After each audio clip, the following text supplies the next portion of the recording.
Repeat करिए मेरे साथ आप एक बार, रिपीट विथ मी प्लीज। क्या लिखा है बोलो आपको? एक्सक्रीटरी सिस्टम, इट मींस उत्सर्जन तंत्र। उत्सर्जन तंत्र का आपको कुछ पूछेगा स्टडी या अध्ययन किसमें किया जाता है? जवाब रहेगा नेफ्रोलॉजी। बोलिए क्या? Nephrology is called study of, आप लोगों का excretory system is called nephrology.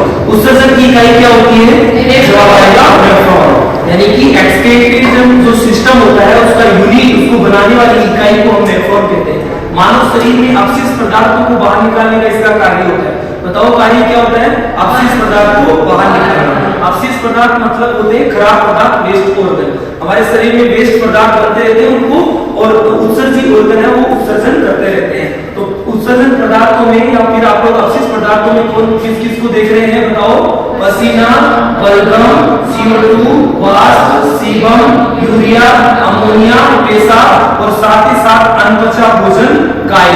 इन सब को बाहर करने का काम हमारे को भगवान ने दिया है। वो किसको दिया है? एक्सक्रीटरी सिस्टम को दिया है, उत्सर्जन तंत्र को। उत्सर्जित अंग कौन से बताइए? स्किन। स्किन बताओ, बोले तो त्वचा। त्वचा किस किस का उत्सर्जन करता है? बोलिए। पसीना, सीबम, NaCl। सीबम आप लोगों की स्किन पर पाया जाने वाला सफेद कीचड़, पसीने के साथ नमक यानी NaCl बाहर हो जाता है। लंग्स यानी बोले तो फेफड़ा। क्या बच्चों? फेफड़ा। ये किसका उत्सर्जन करते हैं? CO2 का, साथ ही साथ बलगम का और वाष्प का भी उत्सर्जन करता है। कोई दिक्कत नहीं है, यहाँ तक सब लोगों को मालूम है। लार्ज इंटेस्टाइन होता है बड़ी आंत। लार्ज इंटेस्टाइन क्या होता है? बड़ी आंत। बड़ी आंत किसका उत्सर्जन करती है? अनपचे। आप लोग ऐसी चीजें खा गए हैं जिनका पाचन करना संभव नहीं है। जैसे आप लोग कांच का गोली खा गया, आप चिकन चबाते निगल गए, तो चिकन को हमारे शरीर में से कोई हाइड्रोलाइटिक एंजाइम्स नहीं पाए जाते जो उनको तोड़ दे, तो वो शरीर से बाहर हो जाएगा लेट्रिन के रास्ते। आप सबको जानते हैं। लीवर बोले तो यकृत किसका उत्सर्जन करेगा? उत्सर्जन करेगा नहीं, लेकिन एक चीज में हेल्प करेगा।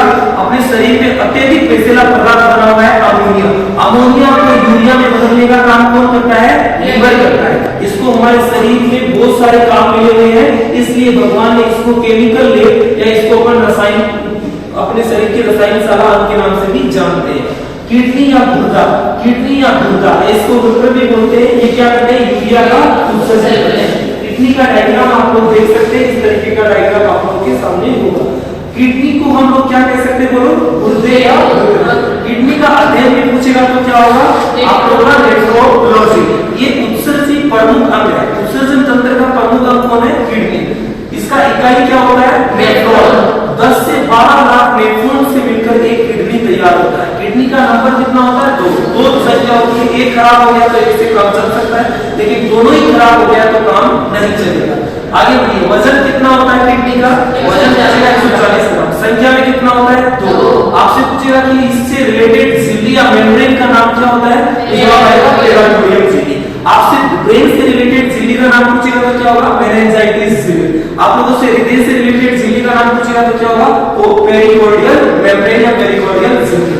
आपसे पूछेगा ग्लोमेरुलस होता है। ग्लोमेरुलस एक किडनी का ही पार्ट है, किडनी का ही है, जो रक्त को छानने का काम करता है, यानी झरिये की तरह काम करता है। अपने घर में झरिया होता है, वो छानने का काम करता है, वैसे ही ग्लोमेरुलस झरिये की तरह काम करता है, रक्त का शुद्धिकरण करता है।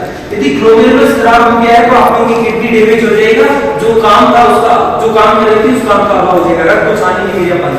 तो उसको हम आर्टिफिशियल तरीके से शुद्ध कराएंगे। उस चीज को क्या कहते हैं बताओ? डायलिसिस। यानी कृत्रिम रूप से रक्त को शुद्ध कराने की क्रिया को डायलिसिस कहा जाता है। ये एग्जाम के पॉइंट ऑफ व्यू से काफी इंपोर्टेंट है। बहुत बार आप लोगों के एग्जाम में चर्चाओं में रहता है और जब बार बार पूछा जाता है, तो इस चीज को आप 5 मिनट के गांठ पाते हैं।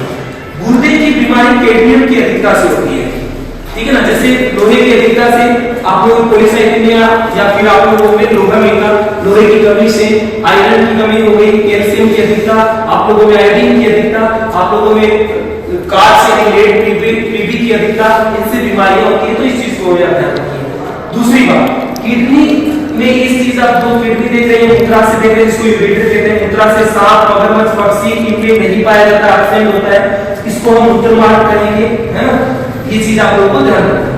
फंक्शन ऑफ किडनी यानी कार्य क्या होते हैं, इसके फंक्शन क्या होते हैं? सिंपल बात, रक्त का शुद्धिकरण करना, पेशाब यूरिन का निर्माण करना, पीएच का संतुलन करना, एसिड या बेस की लोग को नियंत्रित या बैलेंस रखना, और जहर को डीएक्टिवेट करने का काम भी कौन करती है? बच्चा किडनी करती है। आप लोगों के कचरे को बाहर नहीं कर पाएगी किडनी, तो अंदर कचरा इकट्ठा हो जाएगा, जिसको हम कहते हैं स्टोन या पथरी। क्या कहते हैं बच्चा? स्टोन या पथरी। पथरी का निर्माण आप लोगों से पूछा जाता है किस किस से होता है, तो आप लोग ध्यान रखना, कैल्शियम कार्बोनेट या कैल्शियम ऑक्सलेट। कैल्शियम कार्बोनेट होता है CaCO3, इससे आप लोगों का मोती भी बना होता है, इससे आप लोगों की हड्डी मजबूत होती है, इससे ऊपर का अंडे का जो कवर होता है वो कैल्शियम कार्बोनेट ही होता है। कैल्शियम ऑक्सलेट क्या होता है? CaC2O3 क्या होता है? Calcium oxalate. पथरी की जांच किससे होती है? तो सोनोग्राफी, यानी पथरी का पता चल सकता है सोनोग्राफी में कि इसके पथरी है या नहीं है। पथरी को शरीर के अंदर ही बारीक चूर्ण से पीस कर आप लोग बाहर कर रहे हैं। इस प्रोसेस, इस मेथड को क्या कहते हैं? इस विधि को लियोट्रॉप्सी कहते हैं। और लियोट्रॉप्सी में किन किरणों का यूज किया जाता है? तो लेजर किरणों का यूज किया जाता है। ये चीज भी आप लोगों के इंपोर्टेंट है, यानी लेजर किरणों की सहायता से शरीर के अंदर पथरी को बारीक चूर्ण में पीसकर बाहर निकालने की क्रिया को लियोट्रॉप्सी कहा जाता है। सिंपल बात, कोई दिक्कत नहीं है। आगे आप लोगों से पूछ रहे हैं किडनी मुख्य रूप से किसका उत्सर्जन करती है, तो आप लोगों का जवाब आएगा यूरिन का। यूरिन बोले तो आप लोग जवाब आएगा पेशाब, पेशाब बोले तो मूत्र। यूरिन का निर्माण कौन करती है? बोलो किडनी, बोलो तो किडनी। यूरिन का उत्सर्जन कहां से होता है? किडनी से। यूरिन का पीएच कितना होता है? 6.6। यूरिन की प्रकृति यानी नेचर या स्वभाव कैसा होता है? आपको जवाब दिया ना, अम्लीय यानी एसिडिक। यूरिन का जल यानी यूरिन में जल का प्रतिशत कितना होता है? 95%। यूरिन में यूरिया यानी मूत्र में यूरिया कितना होता है? तो 2 से 3%।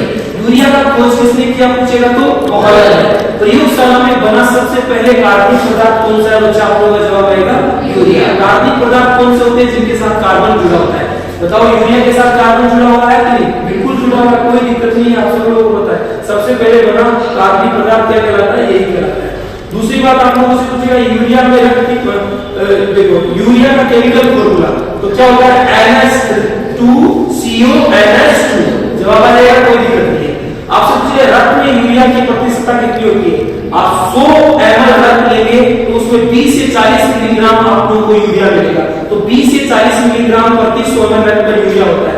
यूरिया अपने ब्लड में ज्यादा हो गया तो उसको कहते हैं यूरेनिया। क्या कहते हैं बच्चा? यूरेनिया। यहाँ से भी ध्यान रखना, मेंढक मानव व स्तनधारी जीव होते हैं वो यूरियोडेलिक प्राणी कहलाते हैं, क्योंकि ये अपने उत्सर्जन में किसका उत्सर्जन करते हैं? यूरिया। तो यूरिया का उत्सर्जन करने वाले जीव यूरियोडेलिक कहलाते हैं। अमोनिया का उत्सर्जन करने वाले जीव अमोनियोडेलिक कहलाते हैं। जैसे मछली हो गया आप लोगों का, समुद्री जीव कुछ। उसके साथ ही गुआनिकोडेलिक, गुआनी का उत्सर्जन करने वाले जीव गुआनिकोडेलिक कहलाते हैं। जैसे मकड़ी हो गया। पेड़ पौधे भी उत्सर्जन करते हैं किसका? लासा या बोन का। तो लासा या बोन का उत्सर्जन करते हैं प्लांट, यानी पेड़ पौधों के द्वारा उत्सर्जित पदार्थ क्या है? लासा या बोन। समझ गए आप लोगों को? बात काफी इंपोर्टेंट है। मूत्र का रंग आप लोगों से पूछा जाए तो जवाब आएगा हल्का। बच्चों वाला जवाब क्वेश्चन है, कोई दिक्कत नहीं, आराम से जवाब किया जा सकता है, हल्का पीला। इसका कारण, मूत्र का पीला रंग होने का कारण कौन सा पिगमेंट या वर्ण होता है? तो यूरोक्रोम होता है। जैसे ब्लड का रंग लाल है हीमोग्लोबिन की वजह से, त्वचा का रंग भूरा है मेलानिन वर्णन की वजह से, बालों का रंग काला है केराटिन की वजह से। ऐसे आप लोग याद रखना। मूत्र में गंध का कारण कौन सा पदार्थ होता है? तो यूरिन। और मूत्र में कौन सी गैस के कारण आप लोगों को पता है क्या होता है? गंध। तो अमोनिया के कारण। हम पेशाब के साथ यूरिया का उत्सर्जन करते हैं और यूरिया हवा के संपर्क में आते ही अमोनिया में बदल जाता है और उससे एक वो तीखी गंध पैदा होता है। अमोनिया यूरिया से बहुत खतरनाक विषैला पदार्थ होता है और अमोनिया को यूरिया में बदलने का काम लीवर करता है। इसी ध्यान रखना। प्रतिदिन मूत्र उत्सर्जन कितना करते हैं? एक स्वस्थ एक हेल्थी अडल्ट के द्वारा 1.5 से 2.5 लीटर मूत्र उत्सर्जन किया जाता है। मूत्र में क्रिएटिनिन पदार्थ क्या है? मूत्र में क्रिएटिनिन पदार्थ पाया जाता है जो केवल और केवल गर्भवती महिला के पेशाब में ही होता है और इससे हम लोग क्या कर सकते हैं? प्रेगनेंसी की जांच कर सकते हैं, यानी कि ये महिला गर्भवती है या नहीं है इसकी पहचान करने के लिए मूत्र में हम क्रिएटिनिन को ही देखते हैं। तो बात आई हो तुम लोगों को समझ में आया होगा, कोई दिक्कत नहीं है। Almost one day competition exam के पॉइंट ऑफ व्यू से काफी इंपॉर्टेंट है। इसको आप लोग रिपीट करिए। आप लोग 1-2 बार आप लोग इसको नजर बाहर निकालेंगे, आप लोग की जुबान पर चढ़ जाएगा, दिमाग में आ जाएगी बात। और एक बार सबकॉन्शियस माइंड में कोई चीज आ जाती है तो वो फिर भूली नहीं जाती है। तो आप लोग हंसते रहिए, मस्त रहिए, पढ़ते रहिए। जय हिंद, जय भारत।